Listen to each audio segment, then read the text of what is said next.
Hi folks, this is Ela, and we are going to do a watercolor technique-a-thon. I have taken this piece of watercolor paper. This is cold press Arches watercolor paper. It's 10 by 14, so it's a really big sheet.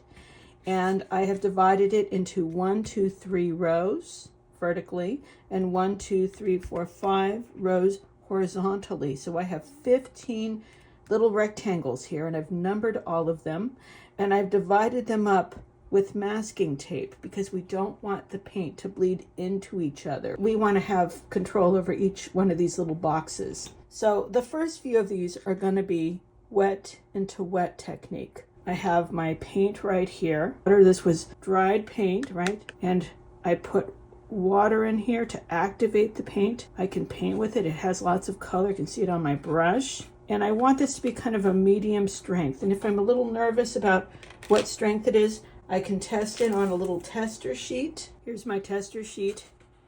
Same kind of paper as I'm doing my picture with, and I can see this is a nice medium strength. I would say this is like coffee. You can see through the paint. You can see the paper through the paint. It's not as dark as it is when you look at it straight in the palette, right? It's a little bit of transparency. So that's a nice strength right there. First thing I'm going to do though is I'm going to get number 1 wet just on half of it. So this is the first half of the wet into wet. Now I'm going to do the second half of the wet into wet, and that's, I'm going to do color, this orangey color here. You can see wherever I stop, you see there's that hard line there. It's not bleeding, but then when I get to the water, suddenly, you see how that's a soft line now? It's not a hard line anymore. It's kind of blurry, and I could even tilt it a little bit. You can see how it's running down very slowly. So, and this is going to continue to move. So this is wet into wet technique with just water and 1 color of paint. But you can see these little succulent leaves, how they're white in the middle, and then they have some color around the edge. This is the same technique as what I'm doing right here, just at a smaller scale. Number 2, we are going to this time paint the whole thing. My brush is really wet. I really dipped it in that water. I didn't tap any water off at all. I want all that water on number 2, and I'm really making sure that the whole thing is completely saturated. And I can also tilt it. I can see some, do you see those dry spots? There's a dry spot there, there's a dry spot there. I want to look for dry spots, and I want to fill them in with clear water. And here's another important thing. Look at how it's a little bit shiny. You want it to be a little shiny, but also still have that texture. If I have too much water, like you see that? Now I've got like a puddle over here. That's too much. If I have too much, I'm going to dry off my brush. I soak up the excess. So that's kind of the Goldilocks. You want it to be shiny, but you don't want to lose the texture of the paper. So now I've got the whole thing wet. And by the way, when I'm doing wet into wet technique like these guys right up here that I'm doing, you don't want to pause. You want to immediately go in and do the second half of the wet into wet technique. So I'm putting little dots of paint on there. This is another type of wet into wet technique because I have a wet surface and I'm putting wet paint on top, and you can see they're blurry just like over here, but they're just little dots instead. Third one, we're going to do the reverse. I'm going to start off with my color. Sometimes students get really confused about this. Sometimes you get your paper wet first and then you put the color on top. And if I was going to do a really big painting that was wet into wet, I might do that. Because if you get your paper wet first, it means that your picture is not going to dry out as quickly. But these boxes are fairly small, and also by not putting the water down first, I'm able to get a more concentrated color there. I want the paint to be a little bit transparent and I want my brush to be really loaded up with paint. You know, I want it to be almost dripping wet when I'm applying it to my rectangle. So while this is still wet, right, I'm not going to go talk to a friend. I'm not going to go for a walk. I'm going to immediately get my brush loaded up with water. I just literally dipped it in my water, and I'm going to put some drops of water on there. And you can see how the water is pushing away the paint. If it's not as much as I want, I can put more water on. There we go. It's like it's alive. It's kind of cool.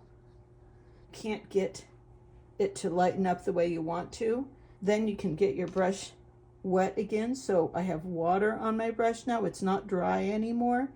And then it's even easier to get that little bloom of water happening on your little picture. Number 4, we're going to do salt.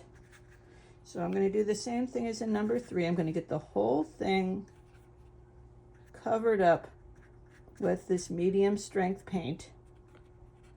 I think this is like a Pyrrole Red. Got a little bit of salt in this dish here. I'm going to sprinkle some salt on here. And what's going to happen is every place where a granule of salt lands, it's going to dissolve. So you're going to get these little starbursts, but it's going to take a little while. You have to wait for the salt to dissolve. Now here's another thing. People tend to take too much. You don't want a pile of salt. You want individual grains spread out over this rectangle. So what I do is I take a pinch, and then I'm going to drop about half of that pinch. And then I'm going to just lightly sprinkle just a little bit on there. And some of them might land on some of the other ones, and you might get a reaction on those other areas, but that's okay. So nothing's happening right now. But when I get farther along, you might start seeing a reaction. And sometimes you get a really dramatic reaction. Sometimes not so much happens. It just depends on how wet it is with a pigment. So many different factors. It's all right. So we've done a bunch of wet and wet techniques right here. We're going to do another one right here for number 5. We're going to do the same thing as number 1, but instead of doing water and one color, we're going to do 2 colors side by side. I'm going to choose 2 really different colors. These are actually complements. I'm going to go with blue and orange. It's going to be interesting to see what happens. I think this is phthalo blue here. So I'm going to dip it in here. I'm going to roll it around in here, just get it all over my brush. And then I'm going to see, what does that look like? Oh, that's perfect. Yeah, that's good. So I'm going to actually start near the orange and work my way down, because I don't want to waste any time. I want to make sure that this happens really quickly. And it's probably not bad that my orange is beginning to dry a little bit, because this is a very powerful blue. If I want to blend them together, I just have a clean brush here, and I'm just kind of blending them along, and you can see they're making kind of a grayish color. That's because blue and orange are opposite on the color wheel. So yeah, you can coax them together a little bit more if you want to. I have an example of this particular technique in a painting. So you can see here, it's very subtle here, but it's going from pink to red. So this is the same technique as I'm doing over here, but these are more analogous, similar colors. It's not as dramatic. Oh, my salt's beginning to have effect, and I can see some of the little grains of salt have gotten into number 3. That's kind of cool. So we are moving on to number 6. I think I'm going to start with orange.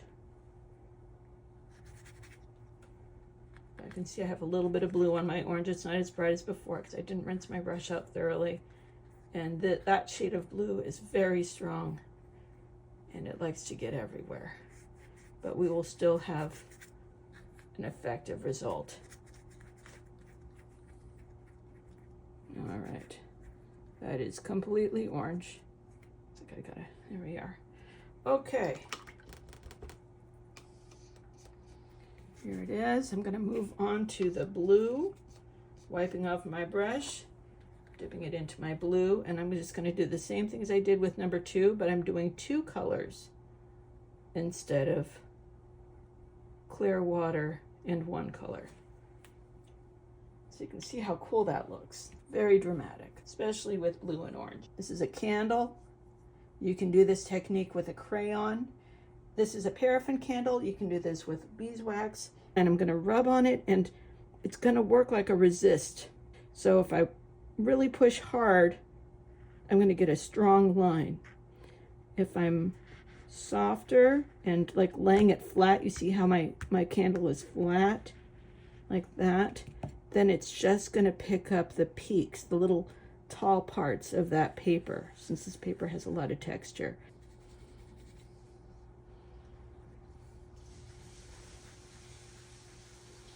So there's those diagonal lines, and you can see that kind of softer speckled quality where I rubbed the candle on its side. So this is, you know, if you wanted to send someone a secret message, you could do it. But there is an element of surprise. You don't really exactly know what it's gonna look like until you put the paint on there. There we go. We're doing another way of saving the white of the paper. So as you can see, I've got this weird star-shaped thing. This is masking fluid. Here's one brand. This is Winsor & Newton. It's pretty reliable. Here's another one that I like. This is PEBEO. You can see this bottle's had an exciting life. Both of these are good brands. This one looks kind of yellowish when you put it on. This one looks kind of bluish.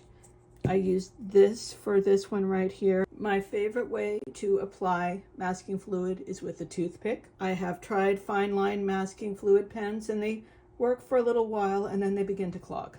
Trying to get an actual real fine line out of them is kind of a challenge. This one's working a little bit better today. Well, if you're willing to struggle with them, you can give it a try. And it has this very tiny needle that has to fit in that little tiny tube. It's a challenge. I applied this on here with a toothpick last night. It's still kind of tacky, but that's okay. And now what I can do is I can put the paint over it, and that gooey stuff is going to protect the paper from the paint. And once the paint is completely dry, I can remove the masking fluid with an eraser. For number 9, we need to protect our paper. We're going to splatter paint everywhere. And now when I splatter my paint, it will only hopefully not get too far out of the anti-splatter zone here. In this case, I'm going to do it with a paintbrush. So I literally just take some paint on my brush. You want it to be pretty strong because you want it to show up. And here's the trick. When I splatter, I want to make sure that it's loose in my hand. I don't want to grasp it really hard. I want it to be kind of loose. And now I'm sticking out my index finger and I'm just gently hitting my index finger. And you can see there's the splatters. And we have protected our paper with our little pieces of scratch over here. Number 10 is another splatter technique, but instead of using a brush, I'm going to use an old toothbrush. I take my toothbrush, I'm dipping it in some water. I like to tap off the extra water. I have some paint here. The technique for splattering with the toothbrush is a little bit different, right? My thumb is going over the bristles like this, and I get a fine spray. It's almost like an airbrush. Yeah, you're going to get a different kind of effect of splatter with the toothbrush versus the paintbrush. So for number 11, we're doing sort of a Venn diagram, and I did these two ahead of time to let them dry completely, and I made them a little bit weaker so that when I paint on top of them, the paint won't dissolve and move around. I've got blue here, I have a red here. So what I'm going to do is I'm going to put some yellow paint on top. This is called glazing. Glazing is when you have dry paint and you put a layer of paint on top of the dry paint. And when you do it with different colors, you make new colors, right? So you can see I have a green here. That's pretty cool. And here the red is a bit more orangey. And it's all because I put this very transparent yellow. They even call this color transparent yellow. It's by Van Gogh. Technically all watercolors, at least somewhat transparent. So that is glazing. We are on number 12. We are going to use a sponge. Here's my sponge. It's an ordinary chunk of kitchen sponge. You can even see it has a scrubby side and a non-scrubby side. So I'm dipping my sponge in water, squeezing out the excess water. I just want this to be slightly damp. And now I'm going to dip it in my paint. And I just want to make sure that there's enough. I can also paint directly onto the sponge with a brush if I want a more even result. But you're going to get all that pattern, all those little weird bubbles that you see there. This is a natural sponge. So you can see this cool texture, and this is a really fun tool to play with. So number 13, we're going to do a really classic technique known as dry brush. It's another texture technique. I'm going to dip my brush in my concentrated paint, and I'm wiping it off. So I know there's definitely paint on this brush, but it's not drippy at all. Don't want this to be super gooey. So I'm laying it flat, and I'm just going to rub it flat, not like this, like this. It's flat on the paper, and I'm rubbing it on its side. And it's just picking up the peaks, the highest points of that textured paper. Practice this. This is a good one to practice over and over. Number 14 is a fun one, but it's not one I do very often, and it's rubbing alcohol. So there's rubbing alcohol in this little lid right here. And I'm going to put paint down into number 14. Once again, that Goldilocks, not too light, not too dark. Looks like something got on there already. Maybe some rubbing alcohol. I think that's what happened. There we go. Maybe that's what happens when you paint over rubbing alcohol. I've never tried that before. Captured on camera. All right. Now I have a little lid here. I'm going to dip it in the rubbing alcohol. And yep, there we go. What if I do a Q-tip? What if I dip a toothpick in there? Gee, I think if you really want shapes, this is a good way to go. So I think what's happening is rubbing alcohol is pushing the paint out of the way, and it's also drying really fast. Okay, number 15, I have a dry area that I did last night, and I'm going to do a wet area right here, and I'm going to scratch into these two areas. So I'm going to scratch with this really sharp pin. I have a safety pin.